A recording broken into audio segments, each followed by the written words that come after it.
સમગ્ર દેશને હચમચાવી નાખનાર અમદાવાદની વિમાન દુર્ઘટનામાં 200થી વધુ મુસાફરોને અકાળે મોત થયા છે, જેને લઈને સમગ્ર ગુજરાત શોકની કાલીમાં છવાઈ છે।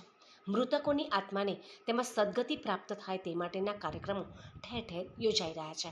ત્યારે આજે પાટણ ફોટોગ્રાફર એસોસિએશન દ્વારા વિમાન દુર્ઘટનામાં મૃત્યુ પામેલાઓને શ્રદ્ધાંજલિ આપવાનો કાર્યક્રમ શહેરના બગવાડા દરવાજા ખાતે યોજવામાં આવ્યો હતો, જેમાં મોટી સંખ્યામાં ફોટોગ્રાફરો ઉપસ્થિત રહીને કેન્ડલ માર્ચ યોજી મૃતકોને શ્રદ્ધાંજલિ અર્પણ કરી હતી। સાથે જ મૃતક કોના પરિવારનો જેનો પર આવેલી આ અણધારી આફતને સહન કરવાની પરમાત્મા શક્તિ આપે તેવી પણ પ્રાર્થના કરવામાં આવી હતી।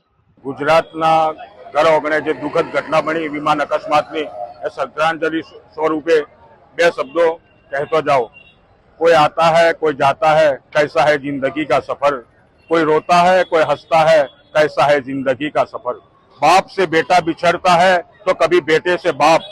कुदरत का ये खेल ही निराला है, कैसा है जिंदगी का सफर। शांति आपे प्रभुना चरणों दरेकनो वास थाय અને પાટણ ફોટોગ્રાફર દરેક ફોટોગ્રાફર પાટણની જનતા ગુજરાતની જનતા અને ભાવભીની શ્રદ્ધાંજલિ ખૂબ ભાવભીની શ્રદ્ધાંજલિ આપે છે અને દરેકને દુઃખ છે। વિમાન દુર્ઘટનામાં જે લોકોના મૃત્યુ થયા છે તેમને પાટણ ફોટોગ્રાફર એસોસિએશન વતી હું તથા મારા દરેક ફોટોગ્રાફરો શ્રદ્ધાંજલિ અર્પણ કરે છે। એમના માટે 2 મિનિટ મૌન પાળી અમને ફરીથી શ્રદ્ધાંજલિ અર્પણ કરીશ।